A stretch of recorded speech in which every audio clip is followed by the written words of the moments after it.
Orang bermalam-malam jagungan sama teman asik itu kan perlawanan terhadap nafsu kita, syahwat kita untuk mungkin nikmati dugem di bar atau di tempat-tempat maksiat. Itu setan di Indonesia tuh kakuati sama Ki Jawa. Orang supaya tidak tertarik maksiat itu Ki Jawa cukup ketemu kancane masak terong guyon, gejol-gejolokan zaman mondok, sewengi lulus sangka maksiat. Bar wis tutup. Saya akan cerita sedikit tentang tradisi hujjah. Dulu ulama itu kelihatannya sederhana, tapi kalau berargumentasi itu hebat. Tadi Gus Yofur menyebut kitab Mbah Hasyim itu mengharamkan kentong. Beliau masyhur itu punya kitab namanya Al-Jasus an Tahrimin Nakus. Intinya kentong itu haram. Secara dalil ini meyakinkan sekali karena ketika Rasulullah rembukan sama sahabat, kita dengan apa memaklumatkan orang kalau waktu sholat masuk. Ada sahabat yang usul pakai kentong. Dzakalin Nasoro itu Nasrani.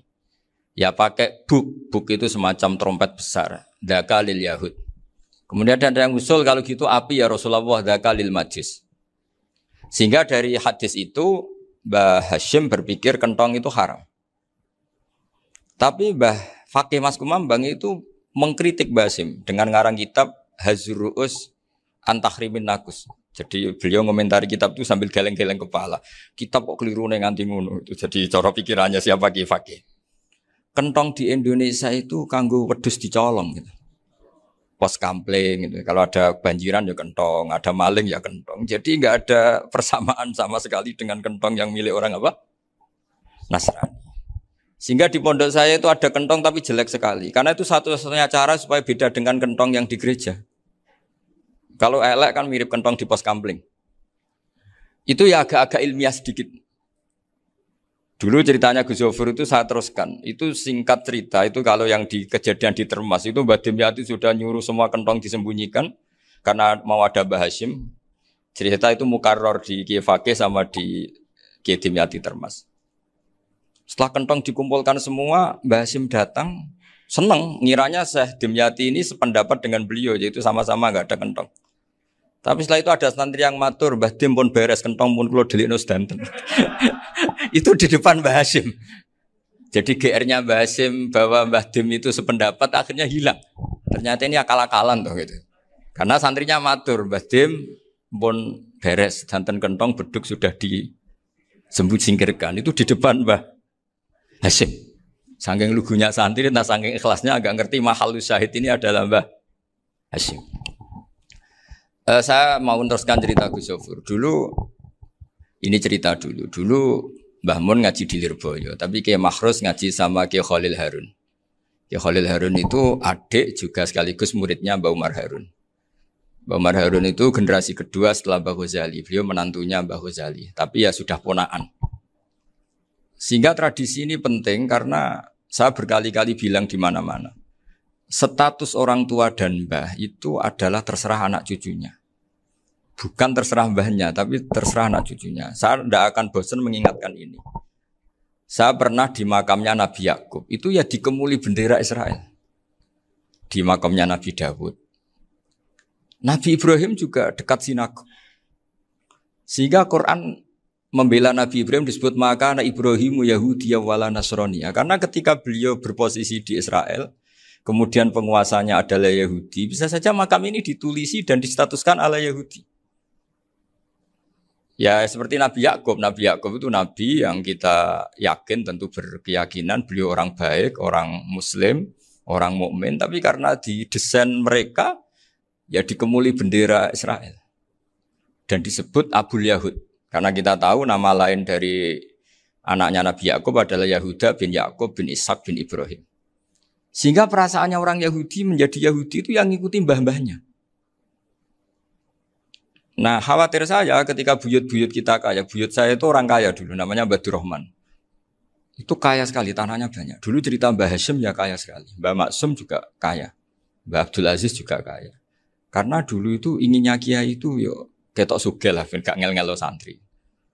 Tapi nanti kalau cucu-cucunya sudah ndak alim, itu ndak dianggap punya tanah itu karena untuk fasilitas santri. Aku tak kedonyan, mbah-mbahku ya kedonyan. Buktinya tanah yombo. Karena dia akan menafsiri sesuai cara berpikir.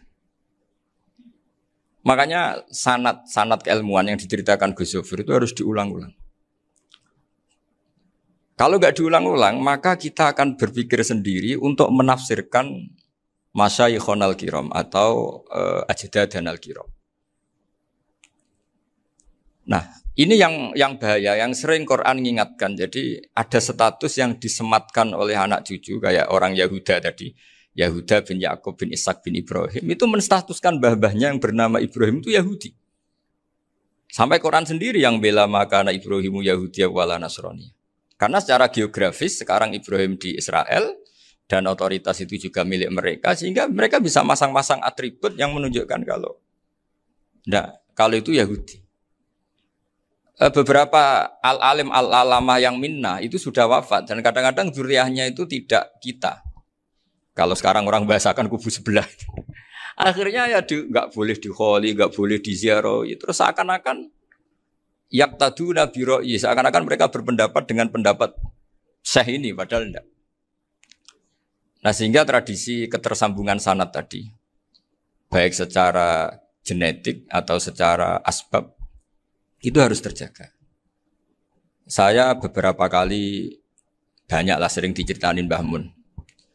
Dulu Mbah Munawir ini cerita ya, Mbah Munawir itu saking senenge kitab, ben santri ini so ngaji kitab. Itu kalau ada alumni Lirboyo, alim disuruh baca muin di sini itu Mbah Munawir ikut.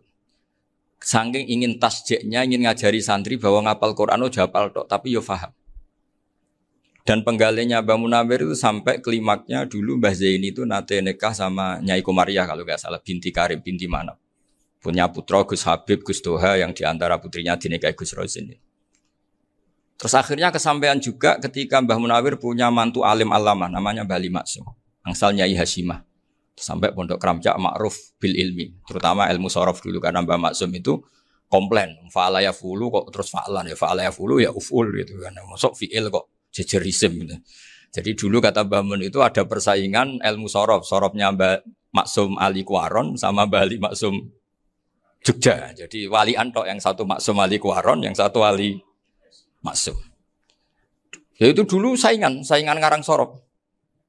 Nah ini yang menang siapa? Ya terserah duriannya. Kalau duriannya keren ya menang karena terserah yang kampanye. Saya bayangkan adekan Mbah Zubair tidak punya anak sealim Mbah Mun. Mungkin kalau Mbah Zubair juga tidak sewow kalau punya putra Mbah Mun. Karena saya berkali-kali bilang kalau dalam syair Arab itu kama takarroma, kadang dilafatkan kama tasyarrofa bi Muhammadin adnanu. Orang berpikir Adnan itu siapa? Itu karena ada Nabi Muhammad SAW. Orang mencari-cari Mbah Mun itu mencari Mbah Zubair karena ada Mbah Mun. Orang mencari Mbah Dahlan karena ada Mbah Zubair. Wong kok alime ngono iku bapake sapa? Wong kok alime ngono iku putune sapa? Tapi kalau kita ini sudah ndak alim, ini orang sudah enggak tertarik nyari-nyari leluhurnya karena dianggap selesai.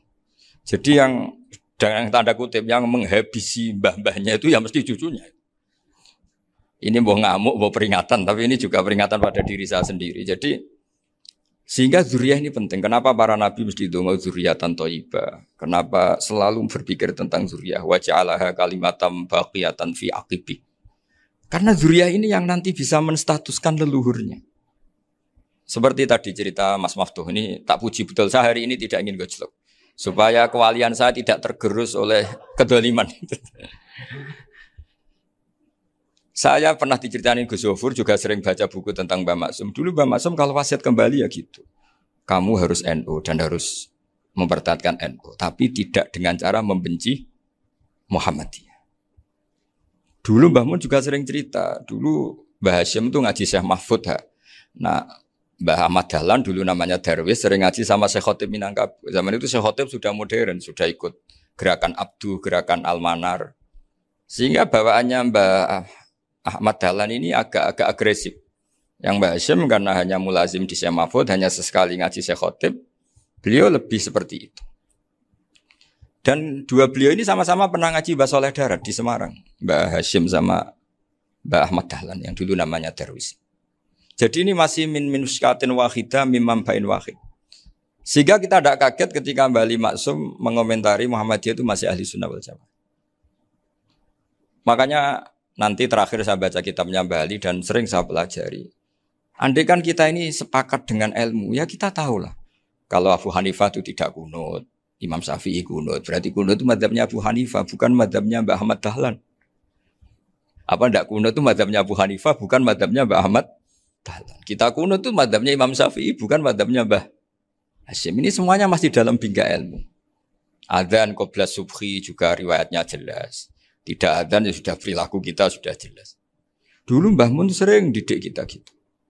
Saya sering dengar cerita kalau dulu Pak Air Fakhruddin begitu hormat sama Mbah Ali, apalagi zuriyahnya Mbah Azhar Basir, karena beliau dulu do ngaji di Termas. Dulu itu enggak ada masalah karena semuanya dianalisis pakai ilmu. Tapi sekarang pakai identitas, yang kunut itu NU, yang enggak kunut Muhammadiyah. Berarti Abu Hanifah itu Muhammadiyah, Imam Syafi'i itu NU. Berarti Imam Syafi'i itu ya anak buahnya Ki Miftahul Ahyar kira-kira gitu kan anak buahnya Pak Said Akil. Kan terus jadi repot. Dulu kita ini pengagum ilmu, bukan pengagum perbedaan. Sehingga di sini yang saya kagum dari sekian ceritanya Mbah Ali Maksum, supaya kitab ini to the point, supaya nggak lama-lama karena waktunya juga. Nanti kalau kemalaman ini kena semprit ini sudah. Ini diantara yang diceritakan Bali itu unik. Imam Syafi'i itu sering tawassul, sering wasilah sama siapa itu? Abu Hanifah. Ini sudah tak petakan, saya baca yang sensitif-sensitif lah. So, yang ini ya. Ziyar al-Babus Samin, terus sebentar ini yang bab tawassul.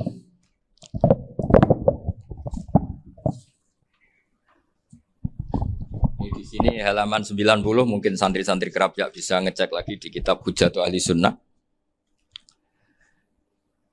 Ketika cerita tawassul, di antara yang diceritakan Mbah Ali Maksum adalah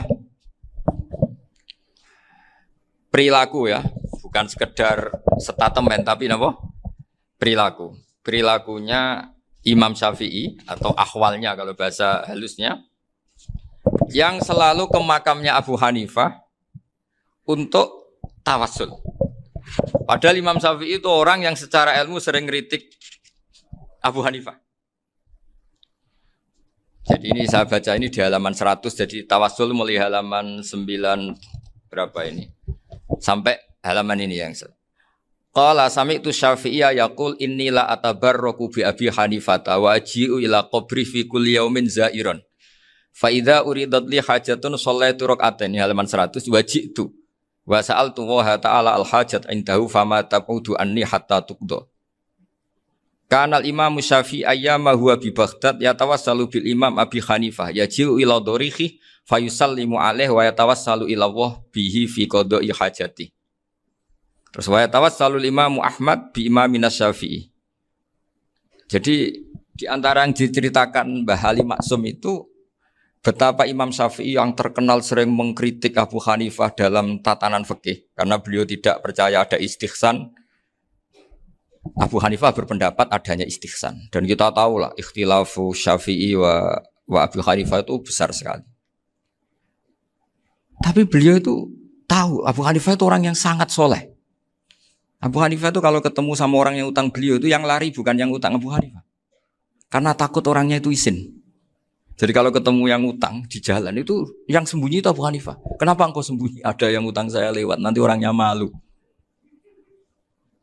Jadi setingkat Robi'ah Adawiyah itu beliau di rumah ada maling itu sembunyi. Ditanya kenapa engkau sembunyi? Malu, gak ada yang dimaling. Malu sama malingnya karena serumah itu gak ada barang yang layak dicolong itu. Itu Robi'ah dia sembunyi. Itu yang bisa niru itu Abu Hanifah. Jadi wali-wali besar ini ternyata saling menghormati dan saling tawassul. Nah saya berharap tawassul ini bukan sekedar perilaku sosial, tapi memang ada sanadnya. Sehingga terus diceritakan Bali di sini dulu istaqa Umar bil Abbas. Kata siapa tawassul harus dengan Rasulullah SAW? Dulu istaqa Umar bil Abbas. Sayyidina Umar itu tawassul istisqa dengan Sayyid Abbas. Padahal kita tahu Sayyid Abbas ini tidak nabi. Terus beliau cerita sampai Imam Syafi'i tawassul sama Abi Hanifah. Sehingga gak ada perdebatan itu kan Umar. Kalau Umar kan ada jaminan boleh diikuti karena beliau sahabat. Bali cerita tentang Imam Syafi'i yang tawassul dengan Abu Hanifah. Seargumentatif itu. Sehingga ada cerita dalam sebuah tafsir, ya saya ulang lagi, ada cerita di sebuah tafsir, kenapa Nabi Musa ditanya Allah, wa matilka biyaminika ya Musa. Ma'ana wa ta'ala a'lam, tentu Allah sangat tahu yang dibawa Musa itu apa. Karena Allah tahu Nabi Musa itu grogi. Orang dipanggil Wali Maksum pasti grogi, santri dipanggil Mbah Mun pasti grogi. Kenangan saya setiap dipanggil Mbah Mun ya mesti tanya, yang ringan-ringan, wis sarapan ya. Arung sarapan ya sarapan. Pas sarapan ya kan tanduk mangan sing enak, wong santri ora tau mangan enak. Ya enggak pernah ngomong yang penting, ngendikan yang penting. Nah, karena Nabi Musa ini grogi, ini sebagian tafsir. Itu ditanya yang ringan, sahaja iku nggawa apa? Karena pertanyaannya ringan, Nabi Musa juga ringan. Ya Nabi Musa itu sampai lali, iku pangeran sing ya'lamu sirra wa akhfa. Diterangno. Niki tongkat Gusti. Gunane kathah Gusti tongkat iki. Qala ya aso ya atawakkau 'alaiha wa ahusyu biha 'ala ghanami wa liya fiha ma'arifu ukhra. Oh, tongkat Gusti niki penting mesti. Nggih nak. Nggih macam-macam lah Gusti. Atawakkau 'alaiha wa ahusyu biha 'ala ghanami kangge menghalokan wa. Masih terangno terakhir dan yang lain-lain Gusti. Wa liya fiha ma'arifu ukhra. Sehingga akhirnya rileks. Karena Nabi Musa terus ngerti. Ternyata ketemu pangeran itu gak seserem yang saya bayangkan gitu. Pertanyaannya ringan. Itu ada ilmunya. Tapi cerita ini yang versi tafsir ini tidak yang seperti di Manaqibul Ghazali. Di beberapa kitab tentang Manaqibul Ghazali diceritakan di alam roh Nabi Muhammad SAW itu yubahi bi ummati, saking yubahinya sampai ngendikan ulama ummati ke anbiya Bani Israel. Ulama umatku itu pinternya atau statusnya itu mirip-mirip lah. Kaf itu ya mirip-mirip lah, mirip-mirip kayak ulamanya nabinya Bani Israel. Akhirnya Nabi Musa itu tersinggung sekali. Bagaimana mungkin ulama disamakan dengan apa? Nabi. Sehebat-hebatnya ulama itu kan tidak akan yabluhu darajatan nubuwah atau yartaqi ila darajatin nubuwah. Itu akhirnya, ya kalau kamu nggak percaya panggil. Yang dipanggil Imam Ghazali. Ya Nabi Muhammad juga nggak mau kalah. Gitu. Kalau manggil ulama RT ya kalah keok. Gitu. Akhirnya Imam Ghazali datang. Ditanya sama Musa, Mas Muka, nama kamu siapa? Ana Muhammad bin Muhammad Al-Ghazali At-Tusi Asy-Syafi'i. Itu disebut panjang. Nabi Musa guyu-guyu. Kamu ulama kok ngomong yang nggak penting. Ditanya namanya kok penjelasannya sepanjang itu. Dianggap itu satu kesalahan. Masa tanyanya nama kok ditanya jawabnya Muhammad bin Muhammad Al-Ghazali At-Tusi Asy-Syafi'i. Kepanjangan itu. Ketika Nabi Musa agak mencibir, agak gimana itu terus jadi Imam Ghazali, kalau ini masalah, lebih masalah jenengan. Apa itu? Yang tanya jenengan tuh Allah ya alamu sirra wa akhfa, dan Allah hanya tanya wa ma tilka biyaminika ya Musa. Harusnya jenengan jawab aso ya titik, bukan kepanjangan. Atawakkau 'alaiha wa usybiha itu kepanjangan. Allah tanya yang di bawah kamu itu apa? Yang di tangan kamu. Harusnya jawabnya hanya aso ya. Tapi kenapa penjelasannya sepanjang itu? Sampai terakhir waliya fiha ma'arifu ukhra. Terus pinter tenan kayak gitu. Terus ada Nabi Musa terus bilang, ya pinter tenan aja gitu. Padahal kita tidak pernah GR seperti itu kan, kebetulan Imam Ghazali gitu. Kalau yang lain mungkin ya keok lah kira-kira gitu. Tapi ini cerita dalam khazanah keilmuan. Benar yang dikatakan Gus Zofur. Saya termasuk orang yang pernah mondok Lirboyo Pasanan. Jadi setelah saya disuruh nemani Gus Kamil, tahun berikutnya Gus jenengan disuruh. Pokoknya anakku mbok sak wulan lah kudu tahu mondok Lirboyo. Piye aku tahu ngaji Wakarim. Terus yang disuruh mbaturi Gus Kamil itu saya. Jadi saya pernah 1 bulan tuh di Lirboyo. Karena saya ini santri beling ya, kontraknya pokoknya penting ziarah Bakarim. Biasanya enggak pernah ngaji ya. Pokoknya gerbar ngisa. Ziarah ya sudah. Ngaji pas subuh ingat saya sama Gus Imam. Itu dari 17 hari ingat saya ngaji 2 kali. Tapi kalau ziarah ke Bakarim sudah lupa jumlahnya karena memang kontraknya disuruh ziarah. Sampai seperti itu. Dan saking senengnya bangun sama Bakarim sama masih ingat. Ngamplopi salam template itu masih ingat untuk Gus Anwar, untuk Gus Imam, untuk Gus Kafabi, termasuk untuk Gus Maksum. Itu malam-malam saya dijak ngamplopin. Zaman itu sama masih ingat selawewu. Zaman itu kos 1 bulan itu 13.000. Jadi kira-kira kalau 25.000 itu untuk kos 2 bulan. Jadi saya krusnya itu pakai kos. Saya masih ingat Mondok Sarang itu kos 1 bulan 13.000. Berarti kira-kira 500.000 itu di amplopin sendiri sama Bang. Ini untuk Gus War, ini untuk Gus imam ini untuk Gus. Padahal Gus Imam ini mondoknya sudah di Mbah Mun. Itu Mbah Mun hormatnya sampai untuk jatah salam tabligh. Lah yang ribet kebalikannya, kita pulang Gus Imam karena melihat Gus Kamil ini putrane Mbah Mun, Gus Kamil disangoni. Saya juga disangoni karena Gus Imam dulu ngaji juga sama Pak D saya. Sama keluarga saya. Itu kata Gus Kamil setelah keluar, mau kamu nih gue abal, boten berarti gue aku. Karena ini penting. Ini kalau sampai dianggap tukar guling, ribet deh. Jadi ditakwil sendiri lah. Mau kamu nih gue abal ya, boten wis, yes berarti halal. Tapi sama Mbah Mun ya ditanya. Ditanyanya bukan apa karena untuk meneruskan tradisi bahwa kalau kiai ketemu itu ya saling memberi hadiah, saling itu sudah faqaddimu baina adena juakum apa? Sotaku. Sehingga ketika Kapya ini punya Bali Maksum alim alama, kemudian melahirkan murid-murid yang juga ipar kayak Mbak Warsun bisa ngarang apa Kamus Al Munawir, Pak Bik juga punya karangan Kamus Al Muasir. Saya tuh punya semua. Karena ini adalah buah dari bahwa kita ini tidak kalah sama produk-produk yang di sana. Bahwa produk di kita ini sudah cukup untuk mengantarkan orang menjadi alim alama. Dulu Mbak Zubair ke Mekah ya sudah alim alama. Gus Zufur ke Al Azhar sudah alim semua. Teman-teman kita ke Mekah itu sudah alim semua. Padahal produk mondoknya ya tadi. Mau digojlok kiai ini, terus mangkel be keamanan biasanya. Biasanya musuh besar pondok itu keamanan. Jadi ya bukan berarti gojlok ibunya Gus Maftuh enggak. Biasanya keamanan itu musuhnya apa? Banyak. Itu tradisi keilmuan itu harus dijaga dengan hujjah dan dengan tadwin, dengan pembukuan. Saya punya sekian cerita ya, misalnya dulu kita mungkin iskal itu janggal. Kenapa sih orang Islam tukaran sama orang Islam? Sehingga di antara doa Nabi yang enggak dikabulkan Allah, enggak boleh dikabulkan sama Allah enggak boleh, bukan berarti enggak mustajab. Redaksinya famana aniha, memang enggak boleh. Redaksinya bukan falam yastajib lahu tapi famana aniha. Di Al-Marrah As-Salisa ini Nabi dilarang, yaitu melarang umat Islam itu jangan sampai tukaran sama umat Islam sendiri. Itu kata Allah, ya tidak bisa kata Allah, kalau itu tidak saya kabulkan. Itu dulu guru-guru kita nyontohkan sederhana. Kira-kira kalau saya tukaran wek Gus Zofuru, Mbah Mun luwih ikhlas dibanding ditukari wong liya. Nak ana kakak ditabuk adik, wong tua luwih ikhlas dibanding ditabuk tangga. Barokahnya membaca kita lebih mentoleransi. Kalau ada Mbah Hashim dikritik Mbah Fakih Mas Kumambang, kita ikhlas itu. Tidak dikritik guru PAUD, itu kan. Atau dikritik orang-orang yang nggak bisa ngaji.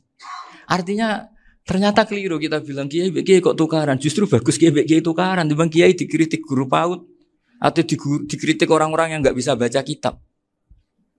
Akhirnya barokahnya baca kita menjadi tahu. Dulu Mbah Mun sering cerita, ini masih cerita silsilah ya. Jadi Mbah Ali Maksum tadi kita tahu di antara guru besarnya Mbah Ali Maksum tentu Mbah Mahfud Termas. Beliau adalah adik dari Kiai Mahfud Termas. Mbah Dimyati ini adik Kiai Mahfud Termas.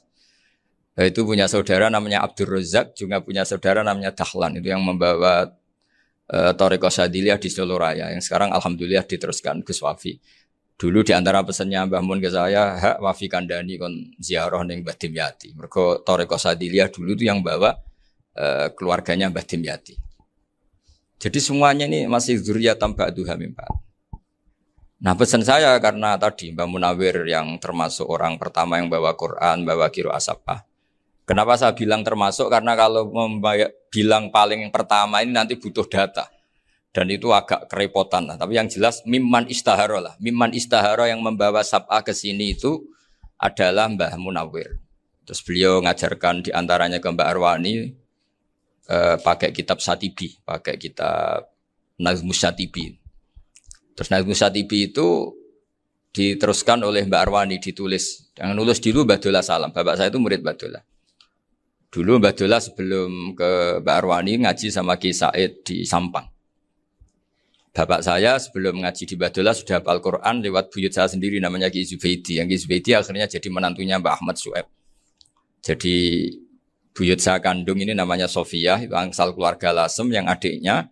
Sofia ini punya adik Badi'ah yang jadi ibunya Ki Sahal. Terus Ki Sahal punya Mbak Yu namanya Muzayanah, punya di Garwa Ki Mansur punya anak Gus Qayyum. Jadi dulu ibu saya, ibunya Gus Sofur, ibunya Pak Maftu itu semuanya di Lasem.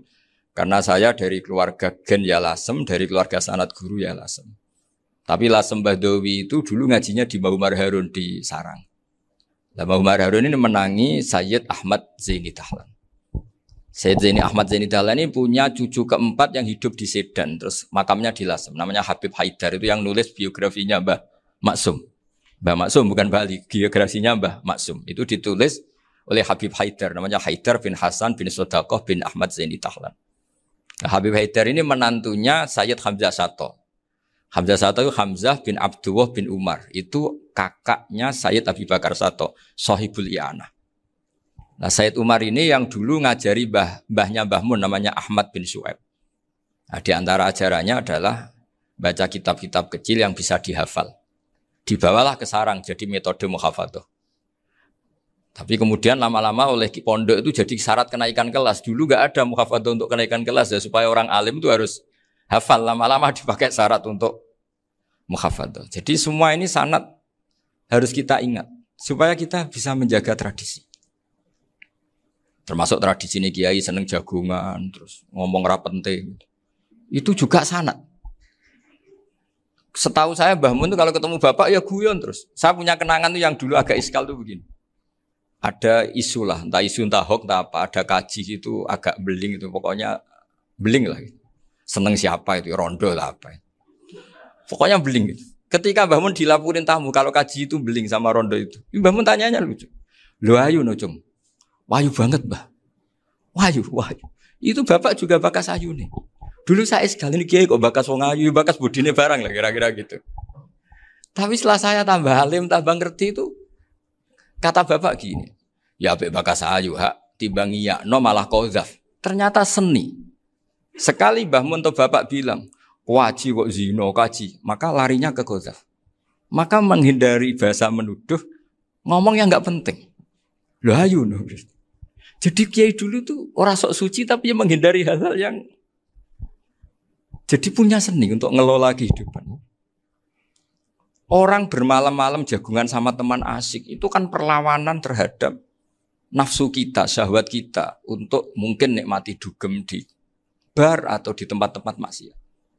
Itu setan di Indonesia tuh kakuati sama Ki Jawa. Orang supaya tidak tertarik maksiat itu Ki Jawa cukup ketemu kancane masak terong guyon, gejol-gejolokan zaman mondok, suwengi lulus sangka maksiat.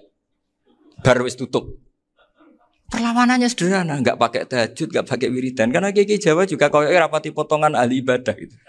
Itu jagungan gitu. Jadi setahu saya itu pernah lihat Bali itu sekali ketika beliau ngisi ceramah di Mbah Hamid Bedowi. Saya masih kecil diajak bapak. Dulu kalau bapak ngelihat Bali sama Mbah Hamid itu mesti nangis. Karena dua orang alim bertemu. Yang akhirnya ya bisanan itu. Mbah Hamid punya anak Gus Nasih, di sini ada Mbah Nafisa, terus jadi Mbak Salih Hindun itu. Jadi dulu tuh ya guyon terus ketika ketemu. Itu yang sering bodoni Mbah Hamid itu ya Ki Bisri.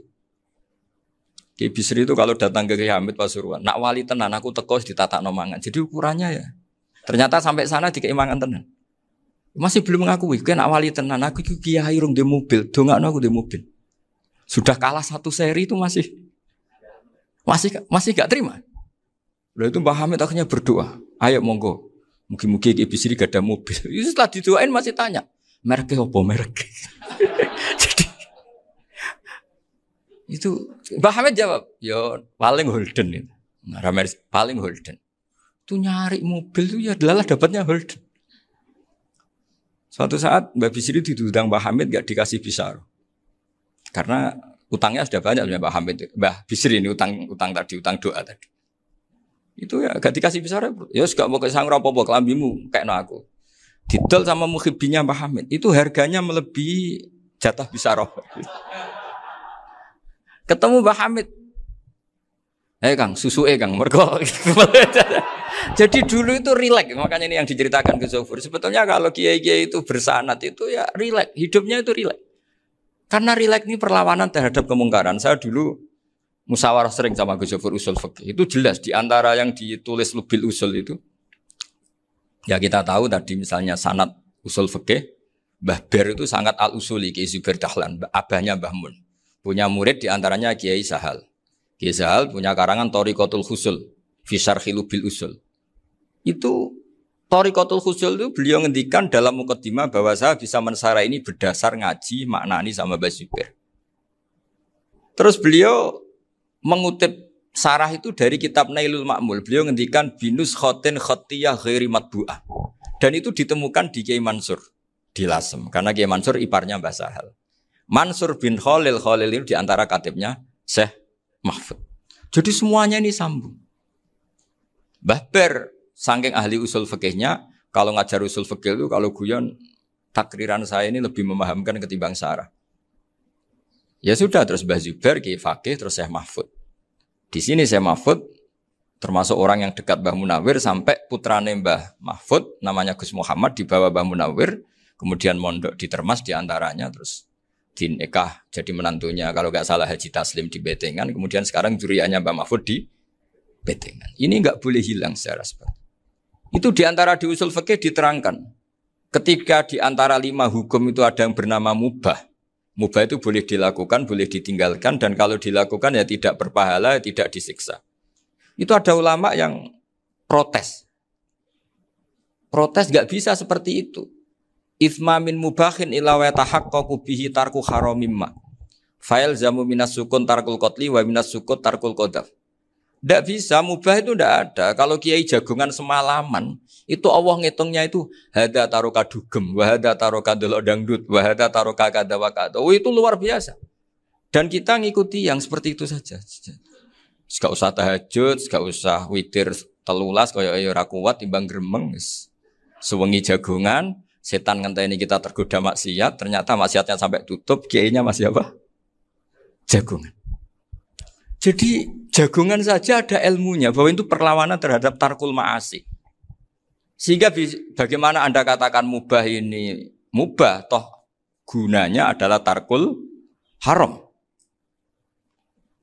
Meskipun efek mubah juga bisa tarkul wajib, wae bojo blonjo turu. Karena wae ngrumat ibuke turu. Itu halal wajib. Jadi mubah itu resikonya ya bisa tarkul wajib, bisa tarkul haram. Sehingga kalau sanad ini terjaga secara baik, secara kultur, saya sering juga sakuan sama Gus Yofur, itu mesti tak niati gitu. Jagungan wong alim kuwi ibadah dan menikmati ibadah adalah dabul auliya wa dabul ulama. Kata Imam Ghazali, pada akhirnya waqud buhadatin al-istilzat bil mubahat. Kata Imam Ghazali, pada akhirnya qutbu hadatin, madaru hadatin, pokok dari agama ini adalah melawan kemaksiatan dengan kita menikmati al-istidzat bimubah. Kita menikmati sesuatu yang dibolehkan Allah Subhanahu wa taala. Dan seperti ini itu bisa qasmu dhuhri syaitan, bisa menghancurkan punggungnya setan. Karena kalau melawan setan dengan ibadah ini kadang kita capek selain isra potongan. Tapi nak kangkang ning komplek H gitu jagungan mbek kancane, ngenang melarate, mbok ngenang ras sekolah ramunggas, kenangan sing ramunggas diarani istiqomah. Gitu kan. Diarani tulus zaman, kok sing munggah dianggap kesusu. Saya ini punya pondok Quran, kalau ada yang hafal 3 tahun mesti digojol kancane. Gak apik kesusu itu. Kesusu itu mesti tidak barokah karena tergesa-gesa apa? Hatam. Sehingga yang enggak hatam-hatam itu kayak partai mayoritas. Ini yang partai tulis zaman katanya. Ahli sobri katanya. Akhirnya di pondok gara-gara itu mau guyon, tapi enggak ada stigmasi yang enggak naik. Di Pondok Sarang itu saya punya teman itu banyak yang sekelas dengan saya, sekelas sama Gus Kamil, akhirnya sekelas dengan Gus Zofur. Padahal saya ini kakak kelas. Saya temannya, Gus Kamil temannya Gus Zofur. Ini anak ini nggak pernah naik, itu nggak dinyek, nggak dicibir di pondok. Karena guyonan tadi, guyonan bahwa ini bagian dari bentuk apa? Istiqomah. Nanti yang goblok juga tenang. Karena kiainya cerita, kadang santri goblok ya baru kan. Di sini pondok akeh santri ora tau sinau ning omah dadi kiai gede. Selalu kiainya tuh cerita seperti itu. Akhirnya sing goblok ya bangga dengan kegoblokannya. Iya, jadi kiai itu orang yang meskipun guyon ini barokahnya Masya Allah. Dan setahu saya kiai-kiai alim itu ya senengannya guyon karena tadi guyon itu luar biasa. Bapak saya itu kalau pesan sama saya itu enak ngaji wis guyon nice. Wong ning omah mikir utang, mikir wedi bojo macam-macam kok ngaji mbok jak nangis pisan, nangis ping pindho katanya. Sudah jak guyon ae. Paling gak lali. Dan beliau punya dalil kul bi fadlillah bi rahmati fa bidzalika falyafrah. Jadi jangan sampai orang ini farah bil maksiat, jangan sampai orang itu Dan ini yang saya kenang dari sekian cerita murid Bali. Mbah Ali Maksum ya senangane guyon. Gejol-gejolkan mbek santri guyon. Ini saya maklumatkan ke semua santri beliau bahwa ini bukan sekedar guyon, tapi al-istilzat bil mubahat. Ini adalah perlawanan terhadap setan karena banyak orang bisa senang tuh kalau nunggu maksiat. Ini bisa senang dengan sesuatu yang tidak maksiat. Itu kayak apa hebatnya? Makanya Nabi itu kalau ketemu sahabat ya sering ngendikan yang ringan-ringan. Ya Umar ma'afalan duher jong mana piye ije. Kalau ketemu anak kecil ya. Nanti ketemu yang tua-tua yang sudah enggak bisa mikir ya cerita-cerita saya mohon sekali murid-murid kerap ya. Jangan hanya ngaji fikih. Kalau hanya ngaji fikih itu posisi Abu Hanifah itu seakan-akan nyuwun sewu orang yang sangat tidak ahli hadis. Karena beliau di situ kelihatan kalah sekali dengan Imam Syafi'i. Apalagi di perdebatannya Muhammad bin Hasan Asy-Syaibani dengan Imam Syafi'i itu kelihatan sekali betapa Abu Hanifah itu orang yang nyuwun sewu ditinggalkan dalam ilmu hadis. Sampai beliau hanya dapat gelar min ulama ahli ra'yi, termasuk ulama yang kuat logikanya. Juga harus baca kitab-kitab seperti ini. Ternyata di balik Imam Syafi'i mukhalif pada beliau di bab-bab fikih, perilakunya sangat hormat. Sampai beliau tuh kalau tawassul ke kuburannya Abu Hanifah. Dan beliau ngendikan an-nasu fil fiqhi iyalun ala Abu Hanifah. Semua orang yang ahli fikih itu masih anak buahnya Abu Hanifah. Saya berkali-kali cerita, mazhab Syafi'i itu alatut tadhir hanya dua, yaitu alma wa turab. Abu Hanifah nambahi wanar. Alasannya Abu Hanifah, orang mukmin yang dosanya banyak itu dibakar di neraka. Dan alasannya Allah litadhirihim, untuk mensucikan mereka. Sehingga pikirannya Abu Hanifah, an-nar itu min alatit tadhir. Apa yang terjadi ketika bata itu batu bata yang dibakar, di situ campur teletong, campur apa-apa. Itu kalau sudah mazhab Abu Hanifah selesai, sudah suci. Karena sudah ngelewatin pembakaran. Meskipun kita tidak akan kalau kehilangan air terus wudu dengan api, bisa bunyak semua itu. Tapi apapun itu menjadi solusi. Sehingga saya punya kitab namanya Ikhtilafu Malik, Ikhtilafu Malik wa Abu Hanifah atau Ikhtilafu Syafi'i ma Abu Hanifah. Itu kelihatan sekali kalau Abu Hanifah itu nyuruh posisinya kalah. Karena yang ngarang orang-orang Syafi'i. Tapi kalau melihat kitab-kitab kewalian, misalnya di kitab Mizan Kubro ini juga sering disebut kisah itu Mbah Ali Maksum tentang Imam Sa'roni. Berkali-kali beliau mengutip Mizan Kubro. Itu Abu Hanifah adalah orang yang sangat mukasyafah. Artinya ketika Nabi cerita air wudu itu menjatuhkan dosa, tidak ada air wudu yang jatuh ke kamu kecuali saat itu juga dosa kamu jatuh. Itu beliau datang ke Madharota Kufah.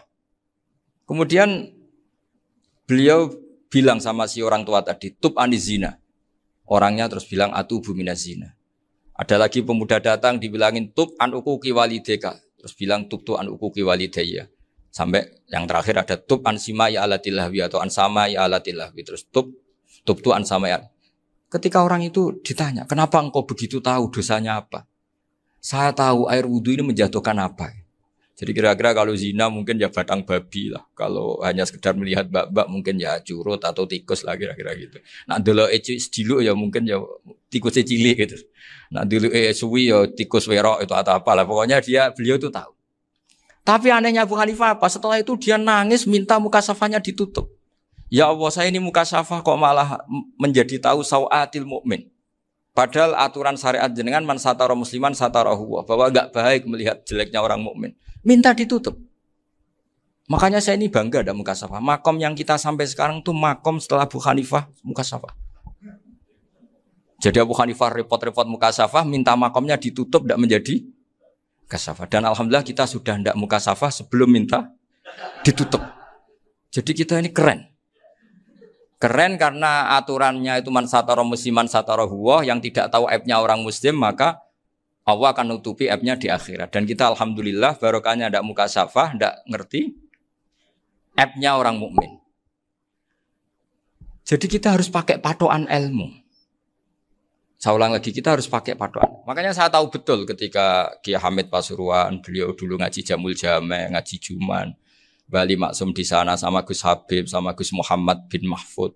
Termasuk mbah saya kandung dulu Kiai Sidik, mbah saya yang dari itu juga ngaji di Termas. Bapak saya dulu Kiai Nur Salim ngaji di Buyut Baiti. Dulu itu kawin juga sederhana, Kak, cerita Gus Zofur. Jadi bapak saya kandung itu Kiai Nur Salim itu ngaji di Mbah Baiti. Mbah Baiti itu adik kandungnya buyutnya saya dari ibu. Nah, Mbah Bedi itu teman akrabnya mbah saya namanya Kiai Nursam, Mbah Nursam. Singkat cerita terus Nur ke Jorabin Arabekno itu. Setelah bapak saya ke Badullah mau ditawarin jadi mantu, kata bapak saya kula pun dipek mantu Mbah Bedi. Akhirnya dapat ibu saya itu. Karena ibu saya itu cucu Mbah Bedi, cucu lambung. Jadi mbahnya ibu saya itu Mbak Yunya Mbah Bedi. Namanya Mbak Sofia tadi yang dapat Mbak Idris itu. Yang Mbak Idris ini bin Umar. Ya Mbak Umar yang mbahnya Mbak Hamid. Hamid bin Abdul bin Umar. Kalau bahasa itu Fatimah binti Idris bin Umar. Dulu kecilnya Mbak Idris namanya Abdul Khalik. Kalau kecilnya Mbak Hamid namanya Abdul Mukti. Kalau kecilnya Mbah Maksum namanya Muhammadun kalau nggak salah. Dulu itu orang dulu itu namanya dua-dua karena diganti ketika musim apa? Haji. Jadi ini terjaga. Sehingga tidak ada ceritanya kiai-kiai yang jagongan kemudian santrinya itu yang agak-agak khawatir. Kiai kok sungi-sungi jagongan, gak tahajud, gak duha, itu tidak ada. Karena ini dianggap fi'lul mubahat untuk melawan mungkarat. Jadi sehingga di kitab Ihya diterangkan, kamu jangan ngira orang-orang soleh ketika jagongan itu min ahlil bitolah wa takasul. Itu orang-orang yang pemalas itu enggak. Tapi mereka bisa mengasyiki Allah. Bahwa dalam jagongan ketemu teman ya asik, gejul-gejulkan sama Pak Maftuh ya asik. Dan keasikan ini bentuk perlawanan terhadap keasikan harus dengan maksiat. Itu kayak apa kalau kita ngaji sampai seperti itu. Termasuk tadi yang diceritakan Pak Maftuh kitab Hunyah. Semoga beliau cerita juga pernah belajar. Saya pernah belajar kitab Hunyah khatam. Itu diantara yang diceritakan Syabdul Qadir Al-Jilani. Tadi kata beliau Al-Jilani dipakai Jim Al-Jilani. Ini agak beda dengan kita. Mbah Zubair itu punya kitab namanya Al-Qolaid Al-Uluyah. Beliau menfatwakan nama-nama ajam itu kamu bebas. Ajamiyun fasna bihi masyita. Sehingga kita kalau punya kiai harus mau cokolal ustukhri. Sehingga mau cokolal istukhri. Tirmidzi juga nasibnya sama. Qolat rawahut Tirmidziyu. Sehingga rawahut Turmudziyu. Yang satu rawahut Tarmidziyu. Ya karena kita keluarganya Tarmidzi apa enggak gitu. Makanya kata Mbah Mun sama masih ingat. Kata cerita Gus Zofur tadi, adabnya Gus Zofur itu cerita tentang keluarga ibunya. Padahal keluarga ibunya juga orang-orang soleh yang luar biasa. Itu kata Mbah Mun, kowe roh jenenge Imam Bukhari tahu ya. Jenenge sapa? Saya nyebut Muhammad bin Ismail bin Ibrahim bin Mughirah bin Bardasbah. Lah iya Bardasbah mbok waca Bardisbah yo. Lah cara kene mbok Parmin mbok Parlan. Jadi Bardisbah mbok Bardasbah iku cara kene yo Parmin mbok. Iku rak Mbah Fadl Senori, dadi kabeh diwaca Arab. Jenenge Mbah Umar Harun. Dhisik yo wong Sarang, Mbah Harun, Mbah Kirun yo ora roh, wong dhisik yo wong kuno. Jadi kalau versi Mbah Fadl, termasuk yang pertama bikin nasab Mbah Maksum itu tulisannya Mbah Fadl yang dikutip Habib Haidar tadi. Ya saya seperti Gus Zofur juga mencari-cari hubungan ulama-ulama di Jawa. Itu Mbah Mun itu kalau bicara ya mbahku orang sing jenenge Kiai Serut. Kalau ditulisannya Mbah Fadl itu Sarof. Jadi Mbah Fadl itu fanatik orang-orang alim itu ditulis Arab. Kalau Mbah Mun itu Jawa. Dulu tuh ada wali seto di daerah saya. Dulu orang ya janggal. Ternyata ada sato itu kesamaan di Arabnya itu. Sehingga kiai-kiai itu ada fanatik Tirmidzi, Turmudi, Tarmidi, Jilani, Jailani karena ajamiyun fasna bihi masyita. Jadi kalau nama-nama ajam semonggo lah baca sekenanya sementing. Cuma mungkin tahqiqnya benar Pak Maftuh tadi memang di Mu'jamul Buldan itu Al-Jilani bikasri jim ya sudah kita baca Al-Jilani. Sebab itu kayak Pondok Pelosok Lirboyo itu menurut saya bagus. Orang itu maknani betul sama gurunya. Kalau Sarang enggak. Kalau Pondok Lirboyo, pondok yang tadi ternyata keluarga Mbah Munawir sini pernah bisanan yaitu Mbah Zaini pernah nikah sama Nyai Komariah ya kalau nggak salah, punya putra Gus Habib ya, Pak Toha dan sebagainya. Itu betapa hubungan pondok Quran sama pondok kitab dulu itu nggak pernah terputus. Bapak saya selapal Quran itu dulu ngaji Mbah Zubair. Jadi bapak saya sering ngutip mu'en apa, padahal bapak saya itu terkenal tuh, beliau cita-citanya itu saya ingin hafal Quran kayak hafal Fatihah. Beliau itu sampai sepulahnya sekali. Karena beliau inginnya hafal Quran kayak hafal Fatihah. Termasuk murid terbaiknya Mbah Dullah bapak saya. Itu ya ngaji kitab. Sehingga kata Mbah Mun, jadi Mbah Munawir de mantu Bali Maksum, itu ya sudah dipenggali. Sudah dipenggali dituruti pangeran. lahirlah seorang Bali Maksum yang membawa. Jadi dulu itu ya Gus Muhammad yang ngaji di Termas, nanti Mbak Arwani sebelum ngaji di sini ngaji di Tebu Ireng. Sehingga Mbak Arwani bisa ngarang kitab. Beliau ngarang kitab tentang Sab'ah. Faidul Barokat namanya. Ya nulisnya ya fasih ya. Saya punya tulisan tangannya Mbak Arwani itu banyak. Saya juga punya tulisan tangannya Mbak Hasyim Asy'ari ketika nyurati buyut saya yang di Damaran itu pakai bahasa Arab. Jadi dulu itu Mbah Ali Maksum juga sama. Surat-suratannya dulu sama tokoh-tokoh Muhammadiyah ya bahasa Arab.